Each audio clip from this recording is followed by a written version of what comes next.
Now, the greatest radio shows of all time. Suspense. The Shadow Node. Washington calling David Harding, Counter Spy. Classic radio theater. The Great Gildersleeve. Fibber McGee and Molly. Dragnet. Gunsmoke. The Lone Ranger. Now, step back into a time machine with your host, Wyatt Cox. Good evening, friends of the Inner Sanctum. Frank Lovejoy stars as reporter Randy Stone in an episode of Nightbeat, as it was originally broadcast April 10th, 1950, and this episode entitled, I Know Your Secret. Nightbeat.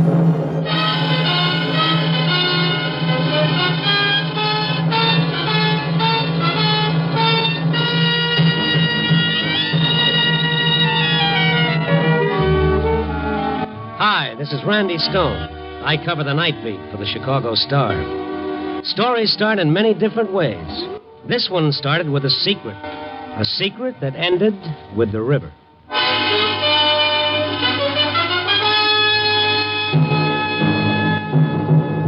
Nightbeat, starring Frank Lovejoy as Randy Stone.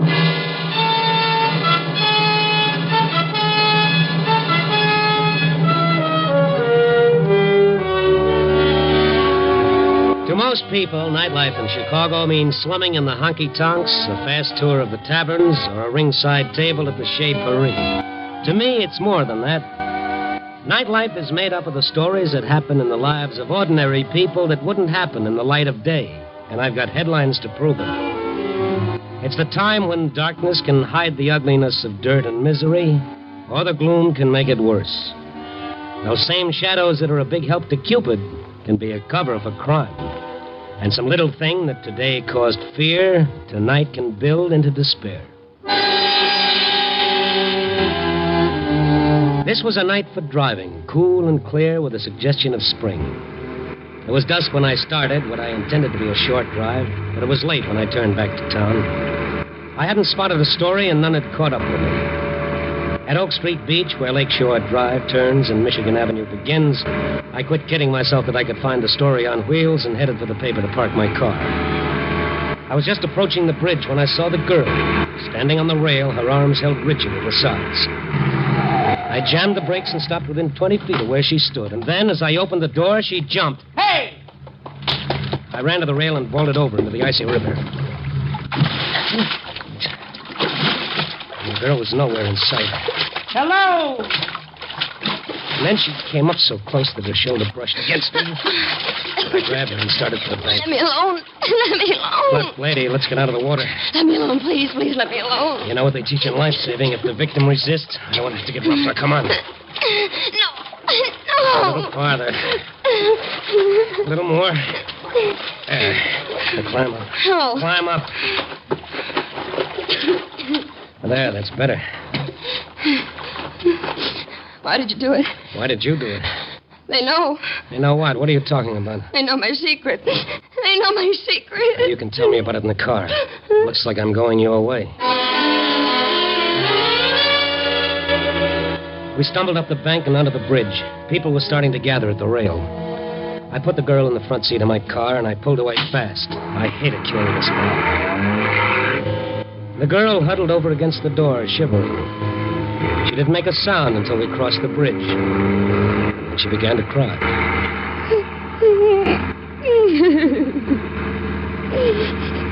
Want to tell me about it?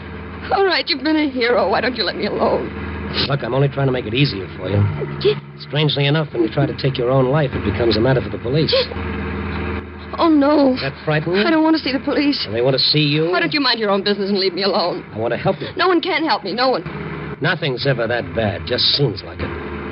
That's easy to say about somebody else. Well, I know it wasn't very original, but neither is jumping off a bridge. Are you a detective? No, I'm just a guy. Why did you go in after me? Oh, I saw you jump just as I drove up. Reflex, maybe. I was in the water before I had time to think. I guess I do owe you something. Well, now that's more like it. I'll settle for a cup of hot coffee and some dry clothes. I can make the coffee. I don't know about the dry clothes. Maybe the janitor can find you some. It's quite a trade. cup of coffee for my life. One of us is getting gypped. She talked after that, and I could tell it was to keep me from asking questions. I couldn't make her out. If she was still angry, she didn't show it. It was a reaction I'd never seen before. She wasn't happy or unhappy. It seemed more that... Well, did you ever see anyone who was resigned to living? I drove to the address she gave me on Walton Street. It was a better-than-average apartment house, a good district. No clues there to suicide. She even joked a little as we reached the front door. Sorry, I must have left my bag in the river. Oh, the janitor let us in. Must be pretty exclusive here, hmm? I hadn't noticed it. Why do you say that? Only 3 names on all those letterboxes. Well, that's all there are. Wanda Rhodes, that's me, and Miss Henrietta Dietz. Etta lives across the hall. And Judson. He died 7 months ago. Then there are only 2 people living in this big building? Well, there's the manager, but he's hardly ever here, and the janitor. Why? Well, maybe you haven't heard. There's a housing shortage in Chicago. Don't tell me the house is haunted. No. No, I guess not. I don't get it. What do you want? Oh, let us in, Lucky. I lost my key. What happened to you, Miss Rhodes? You're all wet. Oh, she had an accident. She was walking on the pier, and she slipped. Oh, this is... Randy Stone. Yes, he helped me out. Could you find Mr. Stone some other clothes? I need something dry to wear home. I'll bring them back. I don't know. Well, anything will do as long as it's dry. Here's a deposit. When I return your clothes, you can keep it as rent. Well, all right. Walking on piers at night, bringing home strange men, borrowing clothes. Are you feeling better? I'm beginning to, Mr. Stone. Randy, hmm? All right, Randy. Let's get that coffee, huh? All the comforts of home. What is it, Wanda? What is it? Look, in lipstick on the mirror. I know your secret. Oh, it's there again. All right, easy, baby, easy. Sit down here with your back to it. That's better. Now, what's it all about? I can't tell you everything. But tell me what you can. It'll do you good. Well, all right, I'll try. At first, it was typewritten notes. What do they say? That.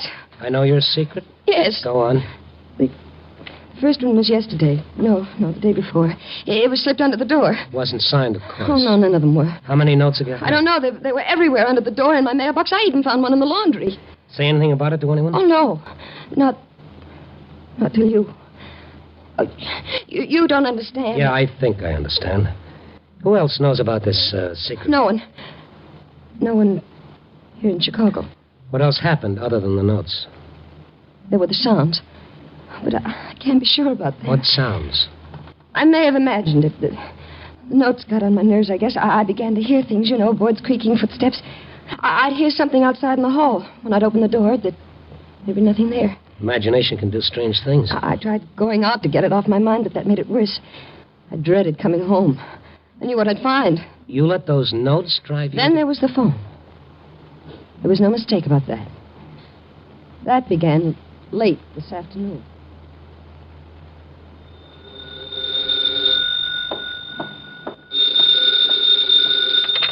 Hello? Hello? Hello? Hello?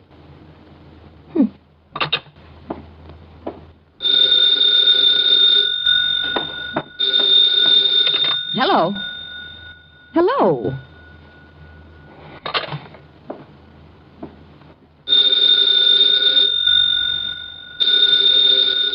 Hello, who is this?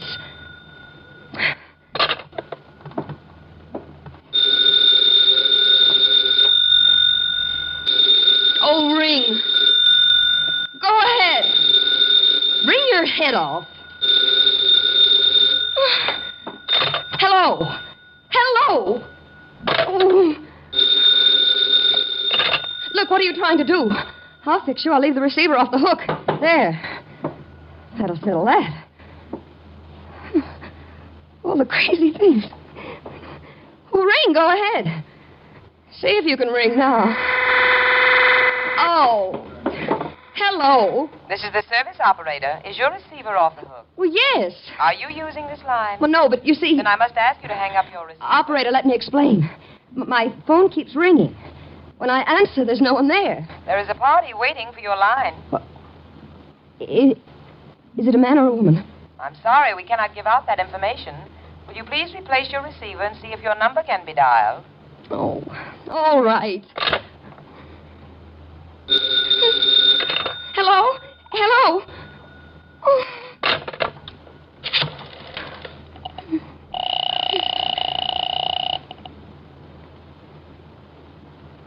Number, please. Oh, I want the service operator, please. I will ring the service department. I am ringing. Service operator? Oh, operator, something has got to be done about this phone. What is your trouble, madam? Well, I just talked to you. You made me hang up my receiver. Oh, that must have been another operator. If you'll tell me your trouble, I will have it checked. Look, my phone keeps ringing and ringing and ringing, and when I answer it, there's no one there. I can't stand it. My nerves are shot as it is. I can't stand it, I tell you. Well, the trouble may be in your phone. Well, of course it's in my phone. That's what I'm trying to tell you. If the trouble is in the instrument, it cannot be checked until morning. Morning? Well, what am I supposed to do until then? I can't stand here and listen to this thing ring all night. We will send a serviceman as soon as we can. Yes, you just do that. But until he gets here, this receiver stays off the hook. I'm sorry, madam, you cannot do that. Why not?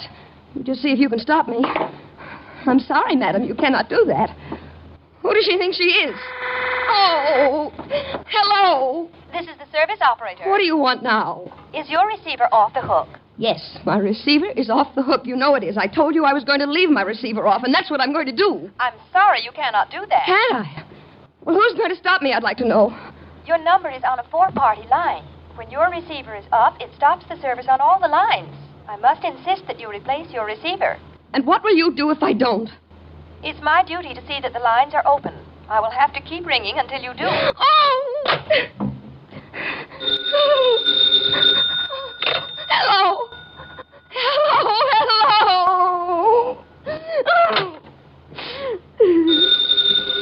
The phone kept ringing and ringing until I guess I went a little crazy. I grabbed my coat and ran down the hall. When I got to the front door, I found a note pasted on the glass. I know your secrets.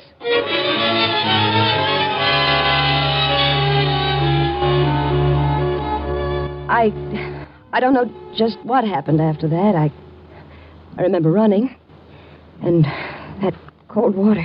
Is there someone who would really want to harm you? Yes, I don't know. All right, we'll see. You should be getting out of those wet clothes. Come on now. Find something warm and dry. Oh, what about you? Does that answer your question? I think that's my tailor now. Now go in and change and knock before you come back. What? Yeah, just like that. Fool. Here's some clothes. Oh, you must be the man from Sears. Hmm? Oh. What's that? It's something you can do for me, Pop. My name's... They call me Lucky. What is it you want?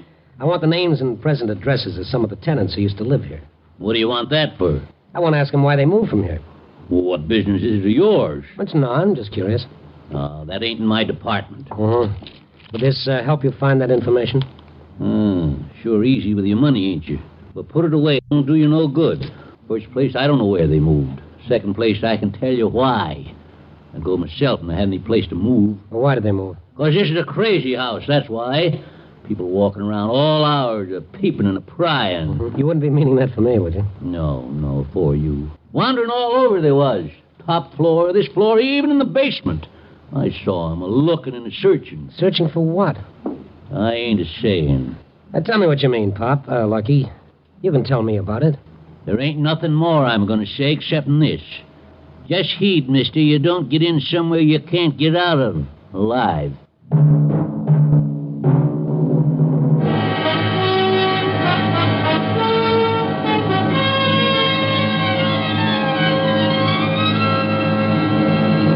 You are listening to Nightbeat, starring Frank Lovejoy as Randy Stone. April 10th, 1950, Nightbeat on Classic Radio Theater with Wyatt Cox. Let's see, if something costs less, but people are happier with it, that sounds like something to look into, and that's MediShare. Maybe you've heard switching to MediShare to pay for healthcare can save the typical family $500 a month, and that's huge, but it's also true that people are way more satisfied after making the switch, too. The customer satisfaction rate for MediShare is double that of the typical health insurance plan. Double. Medishare works. It's been around for more than a quarter century, and members have shared more than $3 billion of each other's bills. People love having telehealth and a huge nationwide PPO network. So, yeah, you can save a ton and like it better. Imagine being happy with how you're taking care of your health care. So if you're self-employed or part of the gig economy, or you just want a plan you're happy with, you can call right now and get a price within 2 minutes. A very, very smart use of 2 minutes. Here's the number you need. 833-34-BIBLE. That's 833-34-BIBLE. 833-34-BIBLE.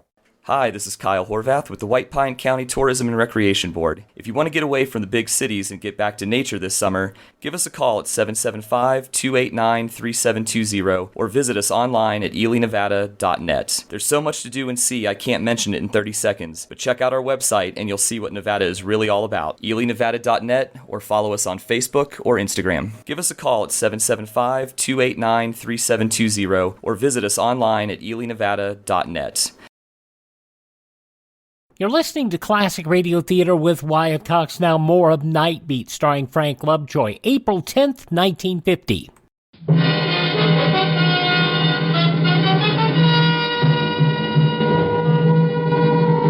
There I stood in a strange apartment, wringing wet, with an armful of shabby, faded clothes and a door slammed in my face. Well, I wonder what that was all about. Must be as nutty as a candy bar. Just heed, mister, you don't... Yeah. Can I come in now? Oh, not yet. Has Lucky gone yet? Yeah. And who are you talking to? Oh, myself. It's getting me, too. Okay, come on in. What's getting you to, Randy? This house. Next, I'll be hearing things. You don't believe me? Oh, sure. I believe most of it happened. The rest was the product of fear and panic. What about this Henrietta, what's her name? Etta? What about her? Think she'd know anything? If she doesn't, it's not her fault. She tries to keep an eye on everything. Well, maybe I should get my stories from her. That's a gal I want to see. Come on. Not me. I wouldn't be caught dead. Yeah. All right, you make some coffee. I'll be back. I stepped across the hall, rang the buzzer. There was no answer. I rang again several times. I knocked, and I waited. And then I heard it. It sounded like someone in trouble, someone moaning. I put my shoulder to the door. At the same time, I tried the knob. The door opened to my touch, and I almost fell into the room. There in the center of the floor swayed a little white-haired lady, and she was singing. In her hand, she held a typewritten note. When she saw me, she smiled pleasantly. Hello? I'm sorry to break in like this. I rang. Well, come in. I see you got a note, too. What? That note. Oh, this. Oh, yes, isn't it exciting? Here, see? I know your secret. What? I know your secret. Speak up, young man. Don't be afraid of me. I know your secret. Oh, you do? Then you must be the one who sent this. Do you have one? Oh, dear. Just a minute while I fasten my aid. Now, what did you say? Do you have one? You needn't shout, young man. I can hear perfectly well. Now, what is it you want to borrow? Do I have one what? Do you have a secret? A secret? I thought you said you knew. All right, look, let's start over. Now, I walked in. You were holding a typewritten note in your hand which said, I know your secret. I read the note. I did not send it. That clear? Why, yes, it seems so to me. What is it you don't understand? Miss Dietz. Miss Dietz, do you have a secret? Young man, I am 60. That is 58. I taught school for more than 25 years. I am not deformed nor disfigured. There are those who even called me attractive. Is it so hard to believe that at some time in my life there has occurred one event that could be called my secret? Well, has there? Not that I can think of. I should have known better. All right, thank you, Miss Dietz. I'm afraid you can't help me after all. Well, try. Ask me something. All right, okay. Once more. What can you tell me about the tenants who were here, the last ones to move? Oh, I can tell you plenty. Now, there was that Mr. Taylor. He was a traveling man, and you know how traveling men are. Mm-hmm. Yes. Then there was that Mrs. May. That one, she spent a fortune on psychiatrists, but that didn't keep her from drinking alone. You know, she would draw the shades. She said it was her eyes. And she would come out for 3 or 4 days. Do you know why they moved? No, I don't. I know where they moved, though. Yes, I have it right here. There, here you are. Thank you, yes, thank you. Now, let me tell you about them. No, thank you, Miss Dietz. I know and I've had enough. Wanda had coffee made when I got back to her apartment. It was strong and hot. Wanda sipped and watched me. I drank one cup, and I started on another. See her? Yeah. Why didn't you tell me? I tried to. I feel like I'm playing hopscotch. Yeah, I know what you mean. Oh, this whole thing is out of my line. I'm pulling out of it. Oh, well, that's just dandy. Now, wait a minute. This is a matter for the police. I don't want the police to know anything about it. And I say that they should. If you've committed a crime and you're hiding, go to them and get it over. If not, they have detectives who can clear this up. No. I haven't broken any law. But there'd be publicity. I've seen it happen before. Pictures, names in the papers. Okay. All right, it's your ball game. We'll play your rules. I'll go see what I can find out from the ones that moved. You are going to help me? Sure, baby, sure. Promise me you'll stay right here, hmm? Oh, I won't try it again. Once was enough.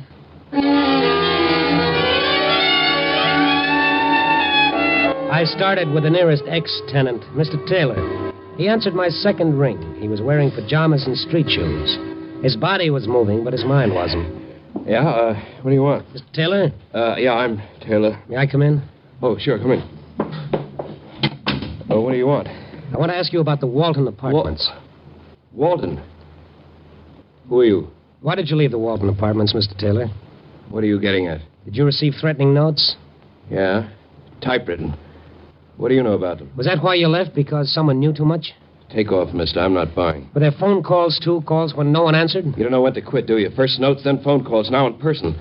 So you're the one. The one what? The one that drove you out? Proud of that, aren't you? You're pretty busy with that typewriter and that phone.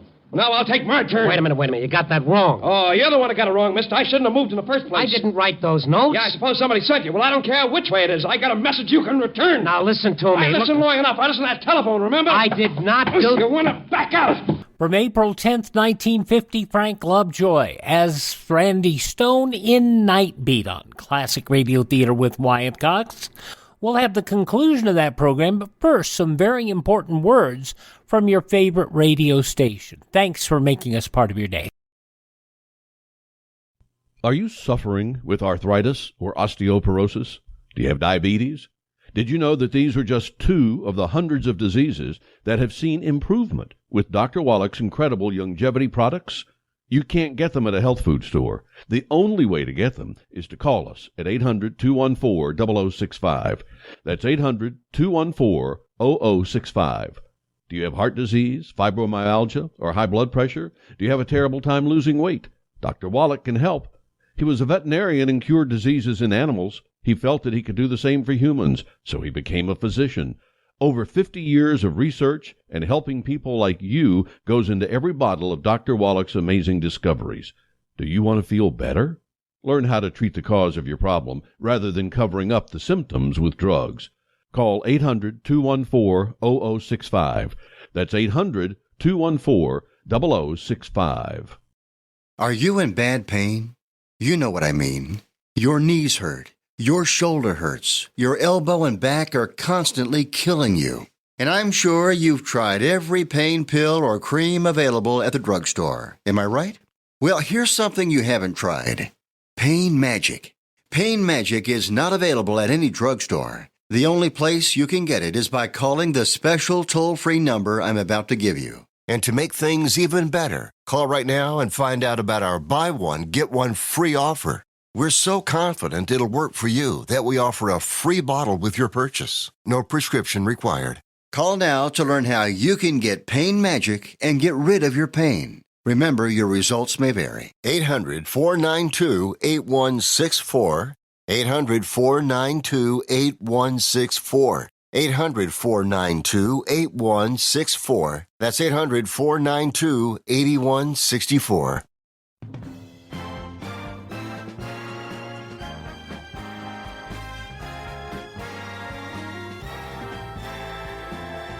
Thank you for tuning in to Classic Radio Theater with Wyatt Cox here on your favorite station.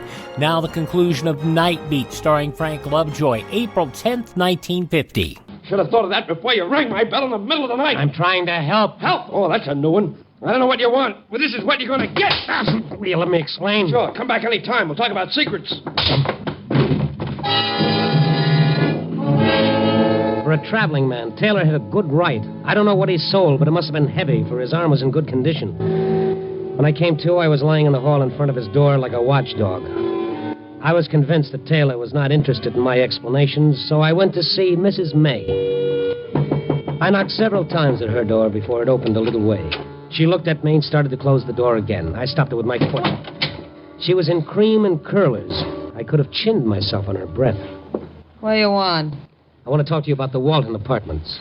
I don't know anything about them. Who are you? I'm a reporter, Chicago Star. No, I don't know you. You get out before I call the police. I wouldn't do that, Mrs. May. Why? The Walton Apartments, remember? The Walton Apartments. Why did you move? There's no law against it. What business is that of a reporter? Did you ever receive threatening notes or phone calls? No, I just wanted to move. That's all. So I did. Mrs. May, I know your secret. Oh, you're the one that sent those notes. You're the one that rang me all day and all night. What do you want with me? You can't blackmail me. I'll go to the police. I'll put a stop to this. Yeah, I'll put a stop to this. So you did receive typewritten notes? Man, not the papers. I'll do anything you say, but don't print anything in the papers. What do you want? Mrs. May, I'll pay anything, only don't tell my secret. And all the time, I thought it was her. She watched me all the time.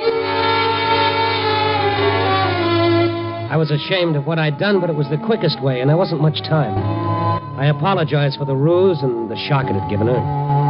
When her alcoholic brain finally understood what I was saying, she turned her back and started for a tray of bottles on the table. I used her phone and called Wanda. No, don't call Wanda. anymore. I'll do anything, but only please don't call anymore. Wanda, it's Randy Stone. Everything's all right. I'll be right over. Mrs. May didn't hear me when I left. Wanda was near collapse when I reached her apartment. Her phone had rung almost constantly since I left there, and it was still ringing. Randy, that phone is driving me crazy. All right, let it ring. I can't stand it. I can't stand it. I gotta get out of here. Maybe that would be better. I'll take you to a hotel. You can stay there the rest of the night. Pick up your things tomorrow. No, I've got to get out of this house. I won't live here with just a loony old woman and a snooping janitor. Okay, baby, okay. I'll ring for your trunks. The house phone? Use the house phone over there. Okay. Do I press a button? No, just lift the receiver up. He'll answer. I guess he isn't there. Oh, Pop, it's Randy Stone. I'm in Miss Rhodes' apartment. Will you bring up her trunk? She's moving out tonight. Okay, Lucky. That phone, I can't stand it. I've got to answer it, Randy. It stopped. Randy, it stopped. Yeah. It nearly had me stopped. Sometimes you look right at a thing and you never see it. It was there from the very beginning, but it was too easy, and I refused to see it. I met Lucky at the door and helped him carry the trunk into Wanda's apartment, and I closed the door behind us. What's that for? Why'd you shut the door? There's another trunk out there. We won't be needing it, Lucky. But you said... She's changed her mind. She's not leaving tonight. But you said she was moving. Why do you want to drive the tenants to move? I don't do nothing. It was them, the people, around at all hours, peeping and prying. Are you hiding something, Lucky? You've been snooping, too, just like the others. I saw them down there, and you, too, Miss Rhodes, trying to find out where I hid it. I don't know what you mean. You can't fool me. You found out about it. I saw you snooping in the basement, pretending you was doing your laundry. I know you want to steal it from me. I've never stolen anything in my life. I don't know what you're talking about. What did you steal, Lucky? What did you steal and hide in the basement? I didn't steal it. I found it. Found it? Well, it was the same thing as finding it. It was in that suitcase Mr. Judson stored here when he come back from the war. It was loot. It weren't his. He stole it. I didn't. What was it, Lucky? A bag of jewels. A plain old canvas bag of jewels. Oh, they were so pretty. I never had nothing so pretty before. If you took them from his case, that's stealing. But I didn't. The case got knocked off in the basement and come open. He never come back. He was killed in that plane crash. That makes it mine. Now, don't it? The same as I find it. You were the one that was phoning me? Sure. I knew if I could scare you off, you'd quit snooping. And I would have, too, if that nosy newspaper guy hadn't butted in. But how did you know about my secret? I didn't. Then why did you type those notes? I knew you had a secret. Everybody has one, and if you thought I knew about it, you wouldn't tell about me. You didn't know anything about Wanda? No. When I tried the first time, the people moved, and that gave me the idea, so I've been doing it ever since. Lucky. That's what they call me, Lucky. And now your luck has run out. No, it ain't. This was in the bag, too. A gun? Yes, Miss Nosy, a loaded gun. Hey, what's that? It's the phone. I'll take care of that gun now. Oh, no, not again. All right, baby, I'll answer. Hello. We have been able to check your line. We cannot locate your trouble. Oh, yes. Thanks a lot, operator. You can cancel the complaint. We've located the trouble right here. Oh, and operator, get me the police.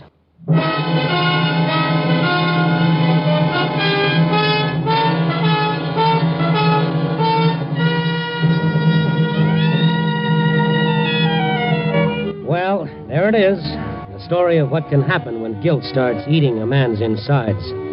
He didn't intend to hurt all those people, but he did. He just happened to hit a sore spot they all had. And Wanda's secret was something very small, but she'd made it important. That's not so hard to do. You can hold a dime in front of your eye and black out a whole city. Pretty good writer once wrote, "Thus doth our conscience make cowards of us all." Yeah, I guess everybody has a secret, something they'd rather nobody else knew. That is, everybody except you and me. Yeah? Copy, boy.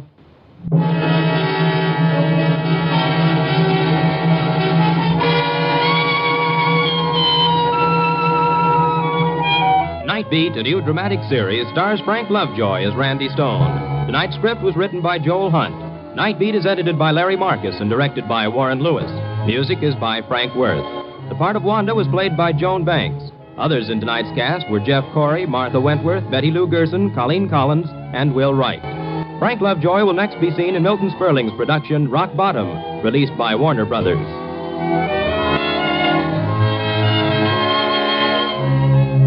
Listen next week at this same time and every week as Randy Stone searches through the city for the strange stories waiting for him in the darkness. The stories that come out of the shadows to find their way into Nightbeat. April 10th, 1950, Nightbeat on Classic Radio Theater with Wyatt Cox. No offense, but are you a little fat when you look in the mirror?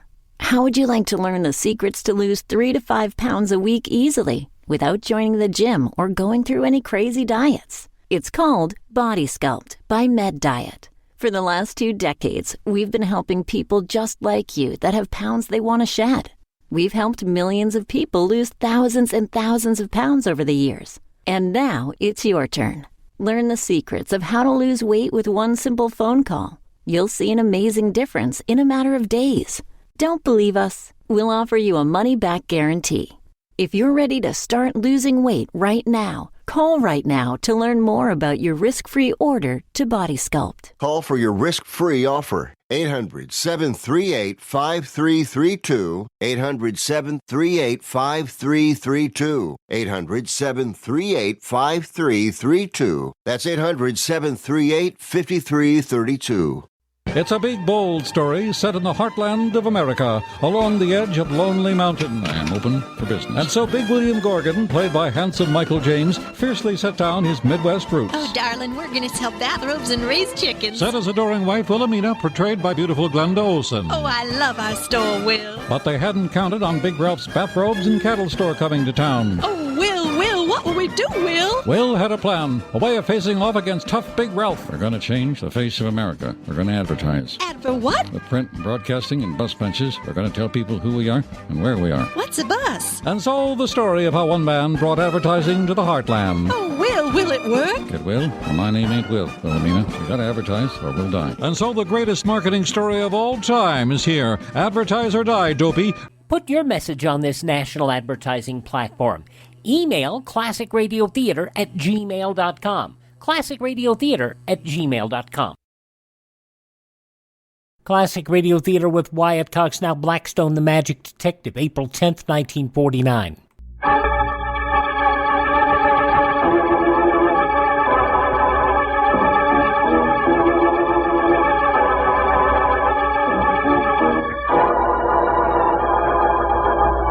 The Magic Detective, starring the world's greatest living magician, Blackstone. He tells you the inside story of The Deathless Shot. And right after the story, Blackstone will explain tricks that you yourself can perform. Reveal the guarded secrets of the world's greatest living magician.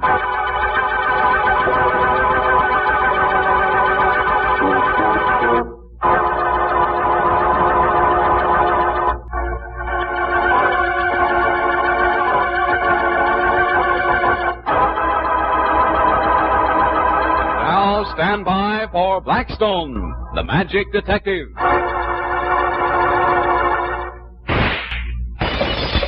And there's your card, Don. There, behind the mirror. Well, how on earth do you do it, Blackstone? Oh, this trick's too complicated to explain, Don. Magicians have to practice for years before they can do it well. Aren't these guns interesting, Don? They're very old. Well, where did you get them, Blackstone? Oh, you should have been along that day, Don. I got a call one day to go and see Madame Benya at the opera.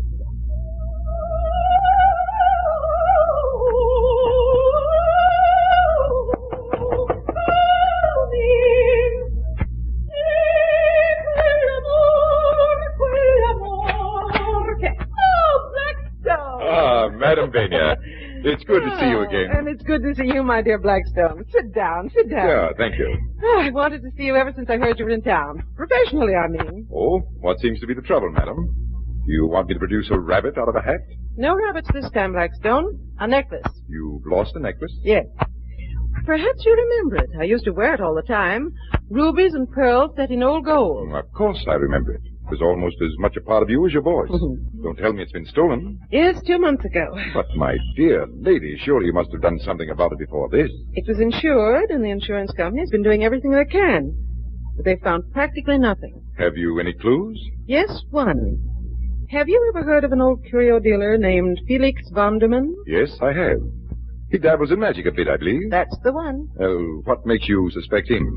The insurance company got back one of the stones. Oh? They're such odd shapes that they're easily identified. They found it at Felix Vonderman's shop. Could they pin anything on him? No, nothing. It seems he'd bought a huge collection of unset stones from a dealer. One of my rubies was among them. And the dealer? Perfectly reputable. He couldn't remember whether the ruby was among the stones or not. He'd been collecting the stones for months and sold the whole lot to Vonderman. None of the other stones were found at Vonderman. None. I have nothing more to go on, Mr. Blackstone. But I can't help feeling that Vonderman knows a great deal more than the insurance people suspect. Well, I think it's time I paid our friend Vonderman a visit.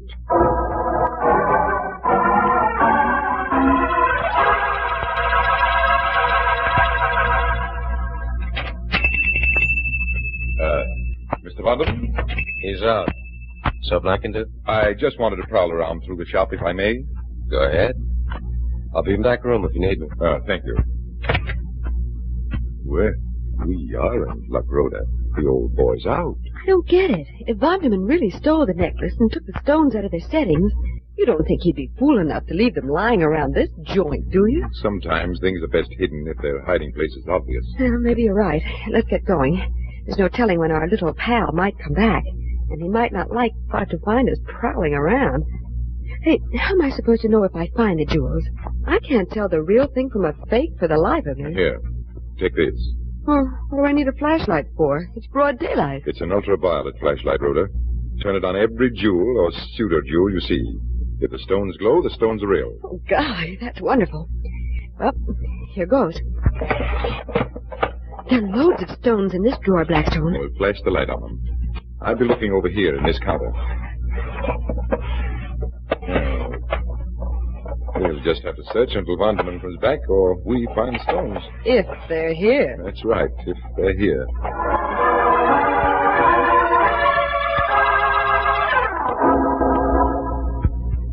Whew, I'm dead.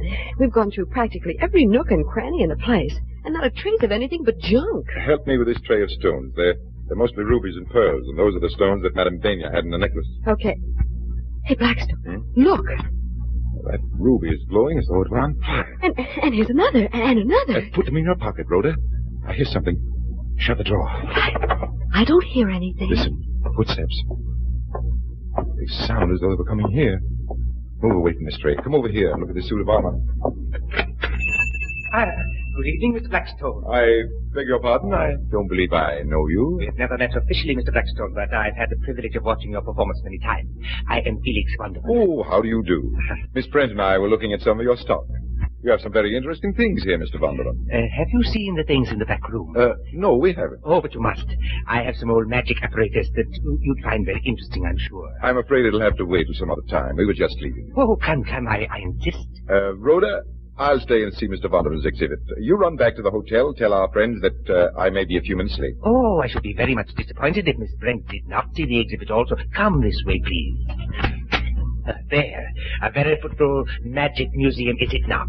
Good, Miss Vonderman. You have some amazing things here. I'd like to come back at my leisure sometime and really go through your collection. I know you're in a hurry today, but here is one thing you must see before you dash off. Here's an old mirror and an old vase. And here is a pair of dueling pistols.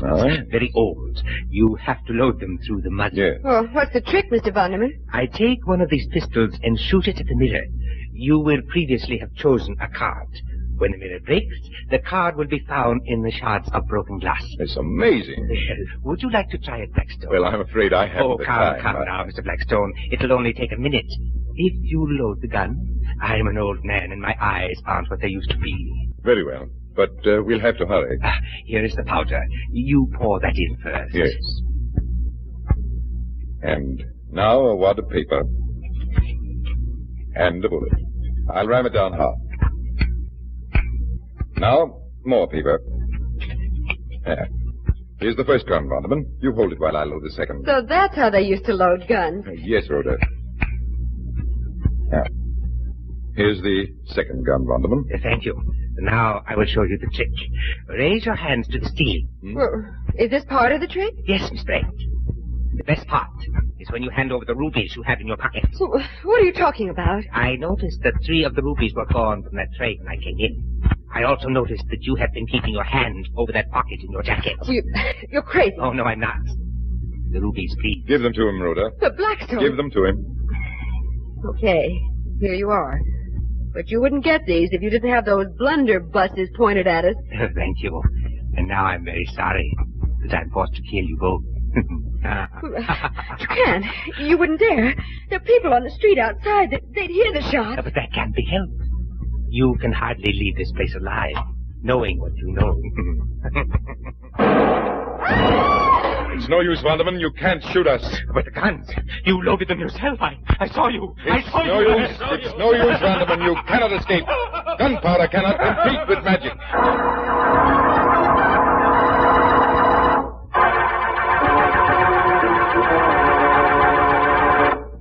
I don't understand. Why weren't you blown to bits when those guns went off? I recognize the guns, Don. It's quite a famous old trick. The ramrods of those guns are hollow at one end. When I tamp the bullet down with the hollow end, the bullet in the gun muzzle would pack into the ramrod and come out with it. So he really unloaded the guns while he seemed to be loading them. He left only blank charges. Vonderman just collected magic stuff to sell. He really knew nothing about it. But you did. So another mystery was solved by magic. Don, lend me $1, will you? Sure, here you are. Thank you. What are you going to do, a trick? That's right. Now, I hold the bill so that the picture of President Lincoln is upright and facing me. Like this, see? Oh, I see. The 5s in the corners are right side up, too. That's right, Rhoda. Well, what happens next? I want you to watch the top of the bill and make sure I don't reverse it. You mean, see that you don't turn it upside down? That's right, Don. Now, I fold the bill in half, lengthwise, like this. The upper edge is still up, isn't it?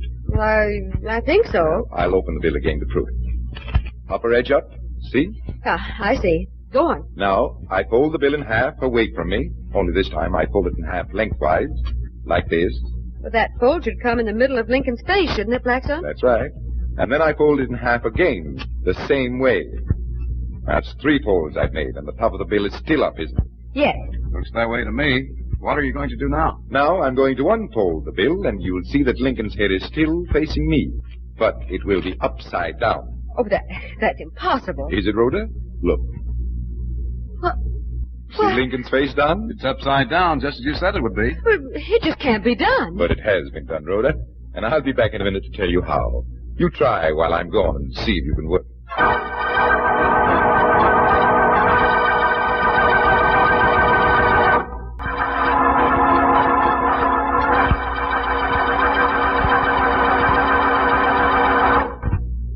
Well, how did you make out with reversing Mr. Lincoln, Rhoda? Just exactly as I thought I would.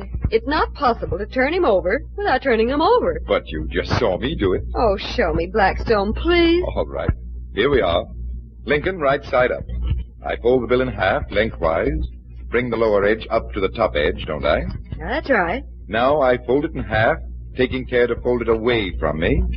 And do the same thing again, also away from me. Well, now open it up. When I unfold the bill, I unfold it toward me. This really reverses the bill, though it doesn't look as if it did. Practice the trick, Rhoda. You'll see that it's one of the simplest I've ever showed you, and one of the best. That was swell, Blackstone. I hope you like that trick, ladies and gentlemen. And until next time, this is Blackstone saying good magic and goodbye.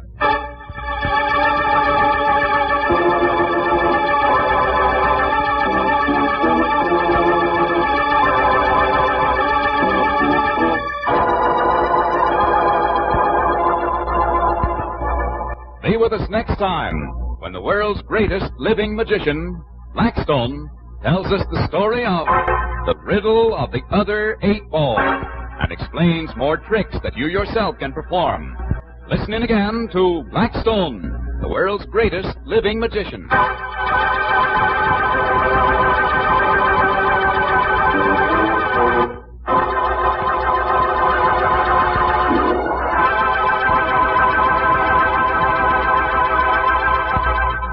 I know the ends sound a little rugged there, but you get the general idea. And an interesting show, Blackstone the Magic Detective, from April 10th, 1949. Thank you for tuning in to Classic Radio Theater here on your favorite station. Visit my webpage, classicradio.stream. That's classicradio.stream. You can stream our shows on demand, learn more about classic radio collecting, and contact me there. Classicradio.stream. Please thank this station, support the advertisers, tell your friends the great radio shows are right here at this spot on the dial. Classic Radio Theater with Wyatt Cox on your favorite radio station.